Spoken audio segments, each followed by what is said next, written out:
In Argentina's Jujuy province, at least 42 demonstrators have been arrested. Families and social movements denounce raids and kidnappings. The United Nations registered 165 million new poor people in the world. The COVID-19 pandemic and inflation appear as the main causes. And in Indonesia, at the Asean Summit, China called for stronger cooperation and to accelerate the process of regional integration.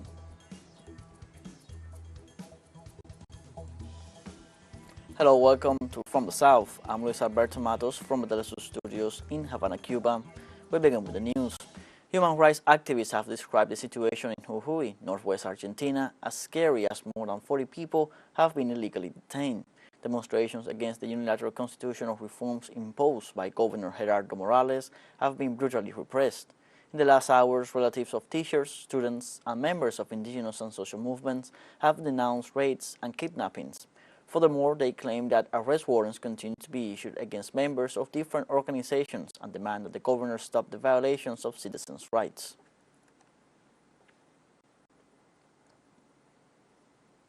In Guatemala, the Supreme Electoral Tribunal has rejected any attempt to interfere in the elections following a raid by the Public Prosecutor's Office on the headquarters of the electoral authorities.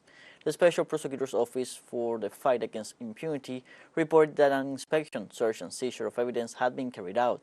The Prosecutor's Office explained that this was due to a complaint against the Semilla political party, alleging that a citizen had illegally joined the party. In this context, the Supreme Electoral Court confirmed the participation of the presidential binomial of Semilla and UNE in the elections. The raid came after a judge requested the suspension of the Seed Movement's legal status, while minutes later, the Supreme Tribunal confirmed the organization and its candidate, Fernando Arevalo, as participants in the second round of the elections, along with Sandra Torres. The leadership of the political movement expressed that the order of the Seventh Court was based on an alleged falsification of signatures that occurred in 2019. The lawyers of the political group underlined the provisions of Article 92 of the electoral law. No political organization can be suspended once the electoral process has begun.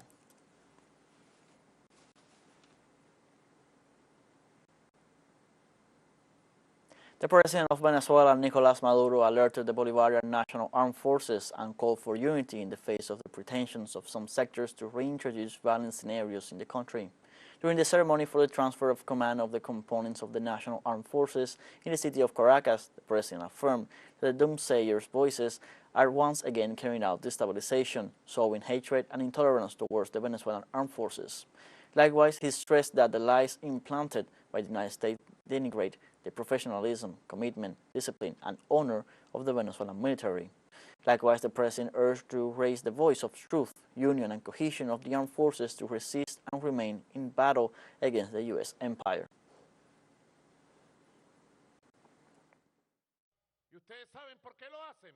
Do you know why they do it? Because they despise the Bolivarian National Armed Forces. They would like to see our Bolivarian National Armed Forces humiliated. They would like to see the Venezuelan military humiliated. And where does this contempt come from? From the Southern Command, because they reproduce in their minds, in spite of being born in Venezuela, they reproduce in their minds the ideology and the hatred and contempt of the empire. They are simple puppets, they are simple wimps, raising voices of hatred to divide, to damage, to fracture. And in the face of those voices of hatred, may the voice of truth arise, the voice of honor, and of cohesion, and of union, and of absolute discipline,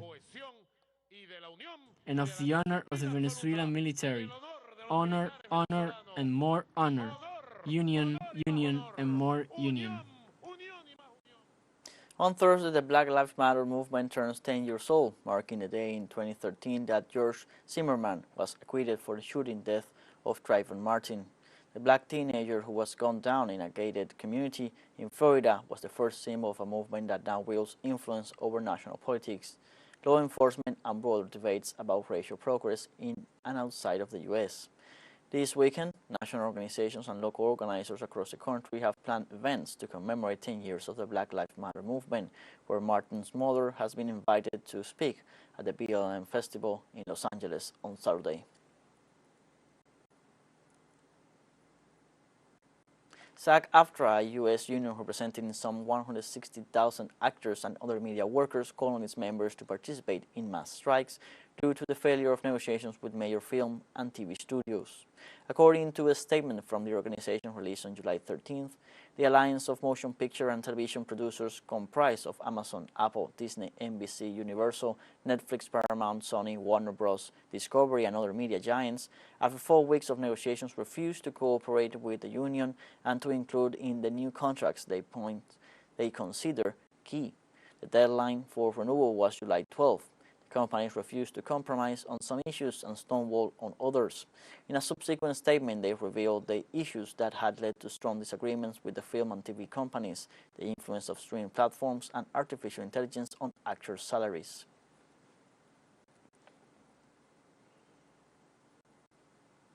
Members of the Screen Actors Guild joined screenwriters on a picket line outside the Warner Bros. Discovery offices in New York to join the strike for a fair claim for income. Painful and it's necessary. They are making so much money and they say that we are not approaching this issue fairly when the head of Disney makes $45 million a year and we're asking for a living wage. I think the unreasonable finger can be pointed in their direction. And no one wants to go on strike, but there's just no way we can proceed. I think it's important for us to be compensated for our work, especially in these newer times. When newer times hit, things need to be updated, things need to be adjusted and rearranged, and I think it's right. When profits are being put over people, that's not right. It's not the right thing to do. So I think what we're doing here is we're trying to express and demonstrate some of the power that we have as people on a collective basis. Let's take now a short break, but remember you can join us on TikTok at TeleSUR English, where you will find news in different formats, news updates, and much more. All the stories coming up. Stay with us.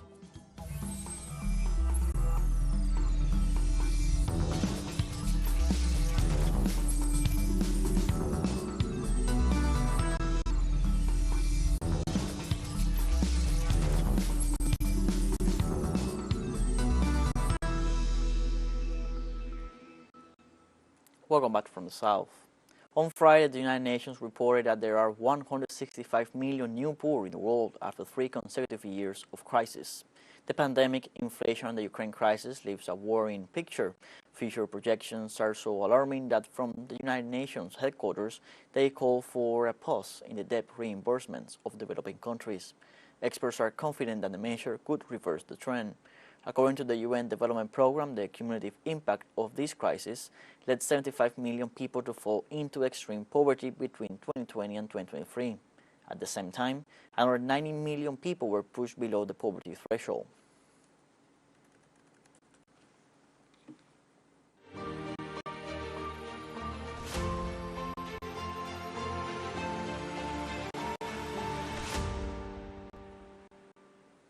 Russian President Vladimir Putin said on Thursday that his government is considering pausing its participation in the United Nations facilitated grain deal until its food and fertilizer exports are unblocked. The Russian leader explained that none of the promises made to Moscow under the agreement have been fulfilled, adding that the deal has been a one-way street case. Formerly known as the Black Sea Initiative, the agreement between Moscow and Kiev was mediated by the UN and Turkey back in the summer of 2022. The deal was accompanied by a Russian UN memorandum whose goal included allowing Russia's major agricultural lender, Roselkovbank, back onto the SWIFT payment system, enabling deliveries of spare parts for agriculture, machinery, restarting the Toliati-Odessa ammonia pipeline, sorting out insurance and logistics, as well as unfreezing Russian assets. President Vladimir Putin commented on the global security implications of the possible integration of Ukraine into NATO and referred to the constant supply of weapons from the West to Ukraine. As for Ukraine's membership in NATO, we have repeatedly talked about it. It obviously poses a threat to Russia's security. And in fact, the reason for the special military operation, one of the reasons, is Ukraine's membership in NATO. I am sure that this will not increase the security of Ukraine itself, and in general, it will make the world much more vulnerable and will lead to additional tension on the world stage. With regards to the supply of arms, of various weapons, we see how much hope was spent on the supply of fairly long-range missiles. Well, yes, they do damage, but nothing critical happens in the combat zone. UN Secretary-General Antonio Guterres said on Thursday that the controversial cluster munitions pledged by the United States to Ukraine must not be used on the battlefield due to its risk for civilians after the conflict is over. Speaking to the press following a meeting with Belgian Prime Minister Alexander De Croo, Guterres said that while he understands that neither Russia, the United States, or Ukraine are party to the 2008 Oslo Convention banning cluster bombs, he considers the convention is a very important instrument and that he stands by his opposition to the use of such weapons. The United States government said last week it would deliver cluster bombs to Ukraine, despite concerns of the long-term risk posed to civilians. The Kremlin has said it will take countermeasures if the weapon is deployed by Ukraine against its troops.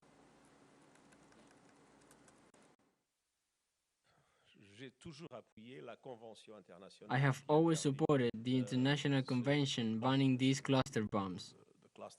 That's my position and I stand by it. Naturally, I understand that neither the United States, nor the Russian Federation, nor Ukraine have signed the convention. But from my point of view, the convention has been a very important instrument. These bombs must not be used on the battlefield.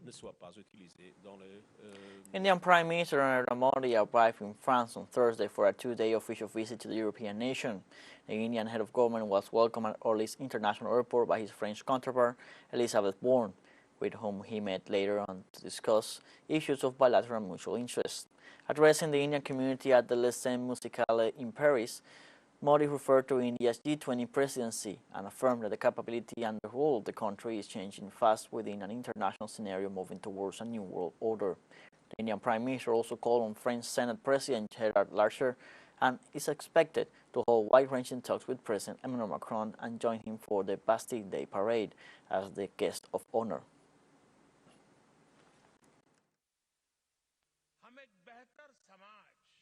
A better society can forge a better world. In this spirit, India and France are fighting the challenges of the 21st century. That's why, in this important time, the India-France strategic partnership has gained more importance. On Thursday, the Cuban President Miguel Díaz-Canel arrived in Portugal to carry out an official state visit that will allow the expansion of relations between the two countries. The visit of the Cuban leader follows an invitation from his Portuguese counterpart Marcelo Rebelo de Sousa and will last until July 16th. Díaz-Canel pointed out it will be an excellent opportunity to expand their historic relations.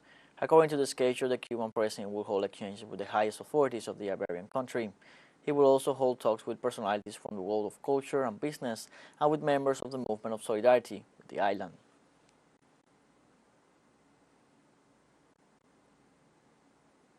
In the UK, doctors staged a 5-day general strike to demand better pay in the face of rising inflation. Members of the British Medical Association have denounced a 35% pay rise to the authorities. Doctors complain that they have suffered a 26% real terms pay cut over the past 15 years. The mobilization comes after the government announced a 6% pay raise, which they say is unacceptable given that inflation is running at 8.7%. According to 27-year-old Dr. Arjan Singh, who is taking part in the picket outside London's University Hospital, his colleagues are planning to emigrate to other countries where they feel the authorities care about their doctors.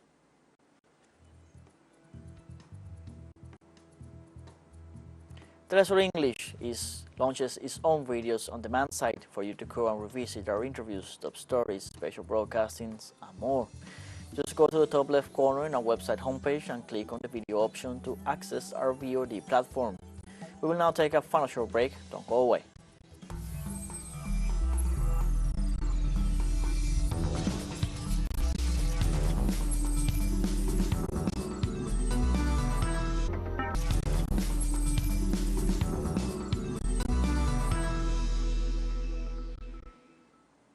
Welcome back from the south. In Indonesia, Chinese Foreign Minister Wang Yi said the countries of the region should strengthen cooperation and face challenges together. The statement came during the foreign ministers' meeting of ASEAN+3. The Chinese diplomat called on the Association of Southeast Asian Nations, Japan and South Korea, to accelerate the process of regional integration. In this sense, Wang reiterated the countries of the region must push economic recovery and also recalled that China has provided support for economic and technological cooperation under the Comprehensive Economic Partnership and helped Asian countries improve their capacities to implement the Free Trade Agreement. The International Criminal Court announced an investigation for war crimes in Sudan. The conflict that began in April has already claimed more than 3,000 lives. The ICC moves comes after numerous reports of the war incites brutality, the discovery of mass graves, and the bombing of residential areas. Authorities in Western Darfur believe it comes late, as they have reported extrajudicial executions, massacres, violations, and all kinds of sexual crimes for over a month. The UN Special Envoy to the country, Volker Perthes, called Generals Abdel Fattah al-Burhan and Mohamed Dagalo, leaders of the warring groups, to account.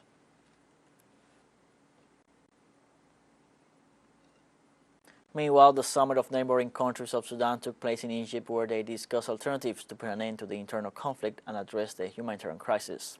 The meeting was organized by the Egyptian President Abdel Fattah al-Sisi and took place after the failure of the talks in the Saudi city of Jeddah, following the conflict that is shaking several regions of Khartoum since April.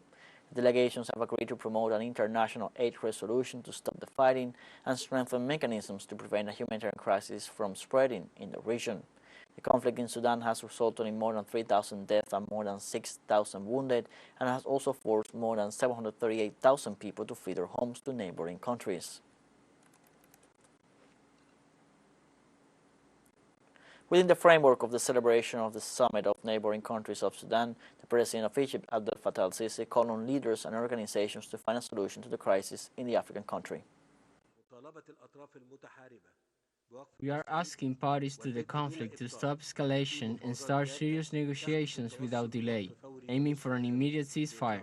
Secondly, we are asking all Sudanese parties to facilitate access to humanitarian aid and guarantee a safe corridor for the aid.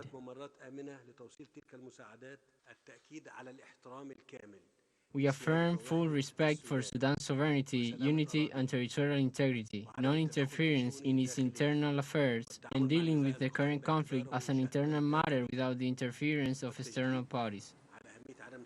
In this context, the Prime Minister of Ethiopia, Abiy Ahmed, and the President of South Sudan, Salva Kiir Mayardit, also called for a ceasefire and delivery of humanitarian aid for the thousands of victims.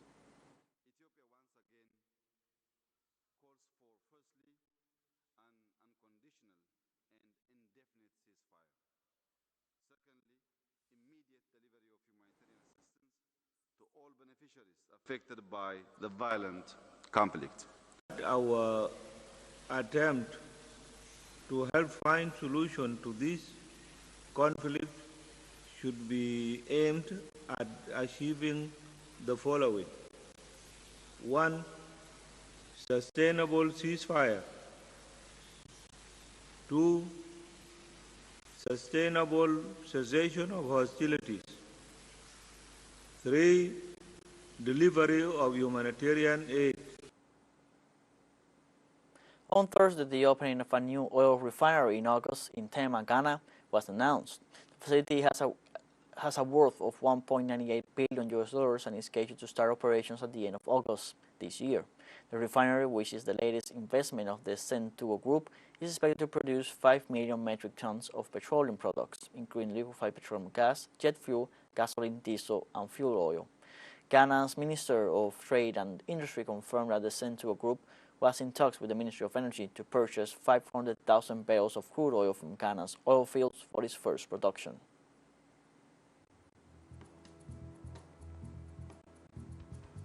And like this, we have come to the end of this news brief. You can find these and many other stories on our website, telesurenglish.net. You can also join us on social media, Facebook, Twitter, Instagram, Telegram, and TikTok. For TeleSUR English, I'm Luis Alberto Matos. Thank you for watching.